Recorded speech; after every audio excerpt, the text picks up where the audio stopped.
Como lles dicíamos na portada, o BNG, o Bloque Nacionalista Galego, ten xa un novo vocero nacional, Xavier Vence, acompáñanos esta maña aquí Novos Días. Que tal? Moi bon día. Que tal? Satisfeito do apoio recibido?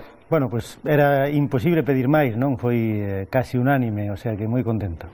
Cara onde camiña o Bloque Nacionalista Galego? Bueno, pois camiña na senda que ven traendo desde sempre, na dirección de ser unha alternativa para este país, para a maioría deste país e para gobernar este país pensando sobre todo nos intereses de Galicia e dos galegos, non?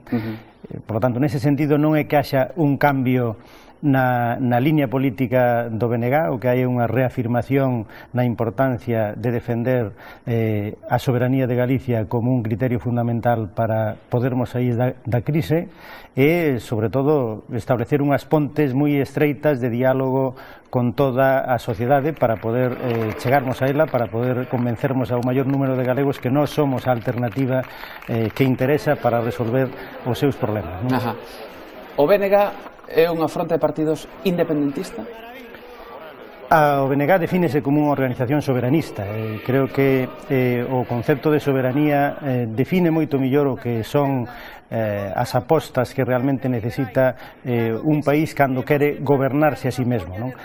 Ter competencias, ter a capacidade de decidir sobre as cuestións importantes, e iso é o que nós queremos para Galicia, ter todos os instrumentos necesarios para que desde Galiza podamos tomar as decisións que nos interesan como galegos para defender os nosos sectores productivos, para defender a nosa economía, para defender o benestar dos nosos concidadáns, non? Entón, nese sentido, definímonos como unha organización soberanista. Nacionalista, non? Pero a palabra independencia escoitouse onde claramente na xuntanza que mantiveron vostedes. Sí, é unha forma de expresar a idea de soberanía, pero digamos que o fundamental é ser capaces de distinguir tamén independencia e soberanía. Hai países que son independentes e realmente non son soberanos. O caso de Chipre é moi claro o que está pasando hoxe, non? Chipre é un país independente, pero resulta que non ten neste momento soberanía. É Alemania que lle está dictando o que ten que facer cos aforros dos chipriotas, non? E igual ocurre con outros moitos países hoxe dentro da Unión Europea. Son países independentes, pero resulta que teñen unha soberanía absolutamente limitada, sometida, en particular os países que están intervidos, están con unha soberanía absolutamente limitada, e iso está dificultando que se adopten nestos países as decisións que son necesarias para endereitar a economía e para sair da crise, non? Entón, nese sentido, nós creemos que é moito máis importante insistir na idea de ter capacidade de decidir para que non sexan os mercados os que dictan as políticas económicas e as políticas sociales que falar do propio concepto de independencia, que efectivamente para ser soberanos de verdad hai que ser independentes, pero o fundamental é garantizar a soberanía de verdade. Daquela, cal é o modelo do Estado que defende o BNG? Cara onde se camiña? Cara un modelo parecido de Cataluña? Por onde se van a mover as súas propostas a partir de agora? Vamos a ver, nós o primeiro que temos moi claro é que temos que enfrontar esta estrategia do centralismo que está tratando de desmantelar o que son as competencias das autonomías, en particular no caso de Galicia, a reducción absoluta de capacidade de decisión que se está producindo ao longo dos últimos anos con unha batería de medidas que está adoptando o Goberno Central e que Feijóo está, digamos, aceptando explícita ou implícitamente.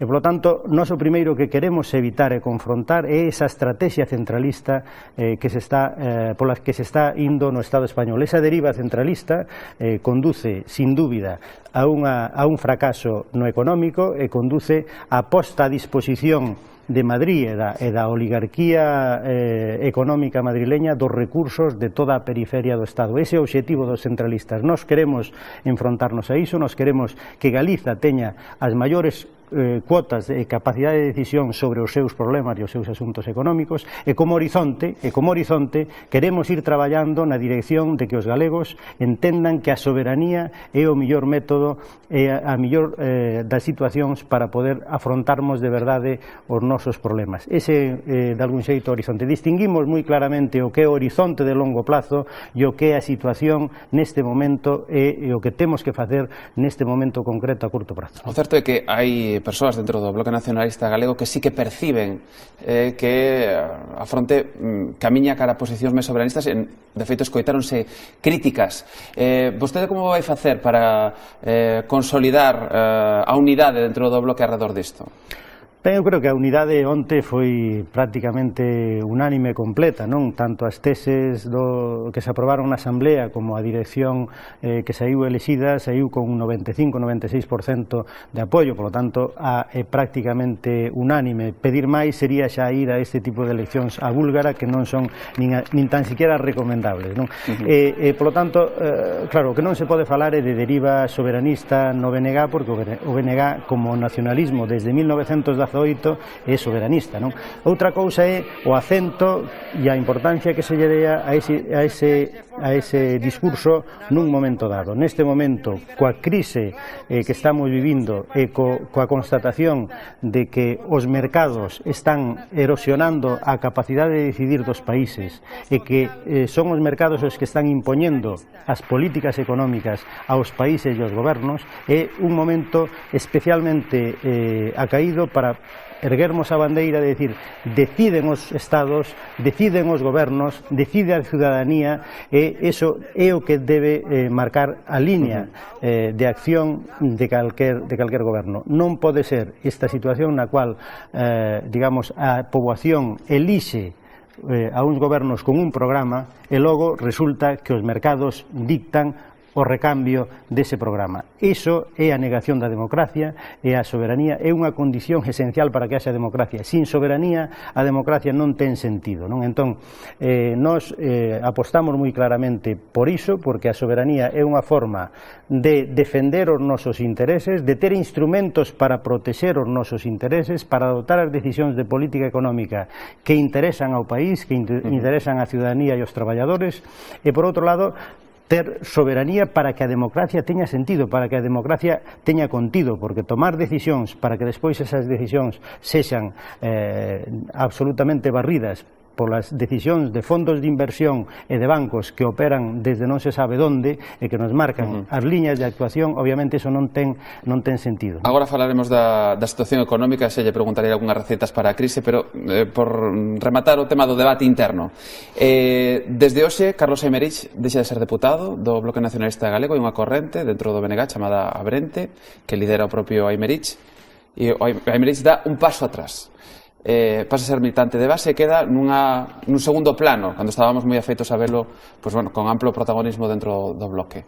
Como valora vostede isto? É unha decisión personal que eu teño que aceptar. Gustaríame que seguira, porque fixe unha labor parlamentaria moi importante durante moito tempo. Gustaríame que seguira e así yo comuniquei, pero o que sí é certo é que cada persoa en cada momento ten todo o dereito a tomar as decisións persoais que considere. Neste momento, pois, el considera que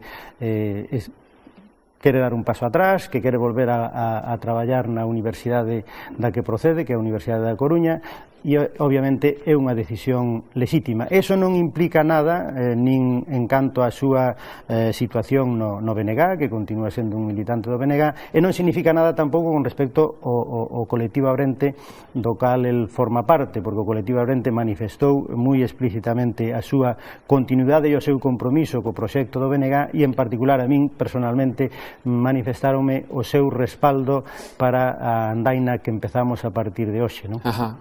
Inicia vostede unha andaina nova e no seu discurso de onte dixo que quería tender a man cara a outros proxectos nacionalistas.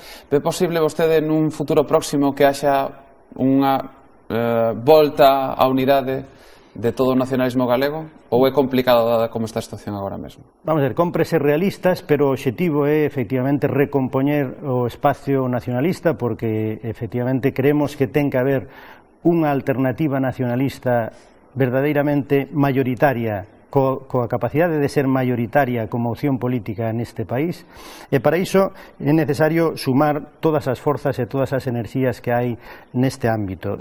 Vamos facer un esforzo nesa dirección, vamos a tender todas as pontes necesarias para empezar por establecer relacións de cooperación en todo aquilo que sexa posible, polo menos ese a nosa disposición. Obviamente depende das outras partes o aceptalo ou non, pero a idea é tratar de empezar unha etapa nova donde a unidade do nacionalismo sexa algo que vamos construindo entre todos paso a paso. Pero había ou non había diferenzas ideolóxicas entre as partes que conformaban o BNG e que logo acabaron segregándose? Porque Guillerme Vázquez onte dixo que sí que hai diferenzas ideolóxicas entre o BNG e partidos que logo fundaron outras formacións, outras frontes. Existe realmente esa diferenza? Eu creo que obviamente existen matices, existen algunhas diferencias, claro está, senón non tería ocurrido o que ocurriu, e o propio feito de que algúns dos que se marcharon do BNG ao final pois acabaran tendo unha alianza electoral con unha forza estatal, pois é revelador de que efectivamente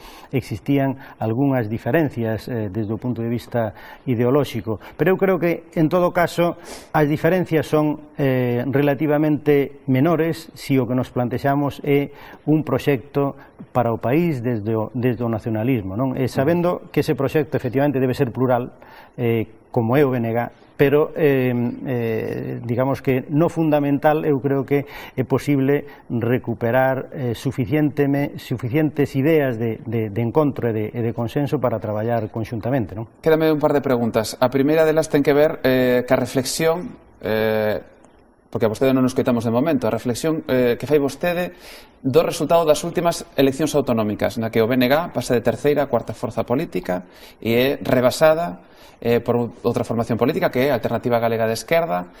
Que fallou? Que sucedeu para que isto acontece, para que o BNG pase a esta posición dentro do Parlamento galego? Bueno, aí ao longo destes últimos meses dentro do BNG houve un debate moi profundo de reflexión sobre todo o que pasou ao longo do último ano, e son moitas cousas as que pasaron, non é unha única cousa, non? Para empezar, o proceso de disgregación que houve dentro do BNG que viña un pouco de atrás dos últimos anos, que cristalizou coa división e a creación de dous grupos máis a partir do BNG no último ano, sen dúbida esa división e ese escenario de división, de confrontacións, fixo que unha gran parte do electorado tradicional do BNG pois se distanciara e, digamos, nese momento non confiara na alternativa BNG. Por outro lado, é certo que houve tamén hai unha situación de convulsión social provocada por esta crise, que non é só unha crise económica e social, sino que é tamén unha crise política e institucional, donde mesmo a antipolítica e a idea de que todos son iguais e de que, digamos, a política en si mesma non é valiosa, pois está cundindo na sociedade. A dereita, en particular a extrema dereita, está difundindo moito esa idea de que a política é algo que non merece a pena, non? E iso, de algún xeito, tamén cala na sociedade, sobre todo na xente nova, e iso fixo que unha parte desa xente nova pois se distanciara de o que eran os partidos que formaban parte da oferta electoral tradicional, e iso tamén lle afectou ao BNG, non só ao BNG, afectou os outros partidos tamén, pero tamén ao BNG. E despois hai algún outro tipo de factores que eu creo que teñen que ver pois co maior ou menor acerto nun determinado momento para formular determinadas cousas, pero en conxunto eu creo que o que pasou nas eleccións de outubro foi, digamos, unha caída que en boa medida é conxuntural. Eu creo que foi froito digamos, da confluencia de un certo número de factores como unha tormenta perfecta que fixeron que o BNG nese momento fixera crack, pero eu creo que estamos xa en situación de remontar esa situación. Ajá. Quédame un minutiño porque dentro de breves instantes teño que volver a conectar en directo con Ribadeo, que están os nosos compañeros atendendo un desastre ambiental, que, parece que xa está controlado, pero, queremos saber a última hora. E antes de deixar esta entrevista, quería preguntarle si por la crise, por la solución á crise. Vostede é catedrático de Economía Aplicada, por lo tanto, é difícil nun minuto, non? Pero non sei, que mensaxe se pode trasladar a xente con vistas a superar esta situación que, de momento, non damos saído, parece, non? Pois efectivamente, non sairemos desta crise mentras non se reconfigure a arquitectura institucional da Unión Europea, mentras non cambie o Banco Central Europeo e non se aposte por unhas políticas económicas diferentes que teñen que pasar, sin dúbida, polo estímulo da economía e, sobre todo, por poñer o acento nas políticas de creación de emprego e de riqueza e para que podamos ter esas políticas de creación de emprego e de riqueza é necesario meter en cintura o sistema financiero. Non pode ser que o sistema financiero faga que os aforros dos países flúan polo mundo adiante nos mercados financeiros globais e a economía productiva este sin fuelle financiero, como estamos vendo no noso caso estes días co caso espectacular de Pescanova, que non ten capacidade para refinanciar a súa débeda, pero teñen os miles e miles de empresas que non teñen capacidade financiera para manter a súa actividade económica. Por lo tanto, a primeira cuestión é cambiar o sistema financiero, poñer o sistema financiero ao servicio da economía productiva, e iso pasa, sin dúbida, por unha regulación da economía dos fluxos financeiros, e pasa pola recuperación de soberanía para poder efectivamente regular o sistema financiero dentro de cada país e para garantizar que ese sistema financiero traballe para a economía do país e non para a especulación global. Por lo tanto, a soberanía é unha peza clave para empezar ese camiño de poñer o sistema financiero en cintura. Para que poda empezar a recuperación. Xavier Vence, no voceiro nacional do BNG, gracias por estar en directo esta mañá connosco Novos Días. Un placer. Ata a próxima. Cando veirades, aquí estaremos. Moi ben.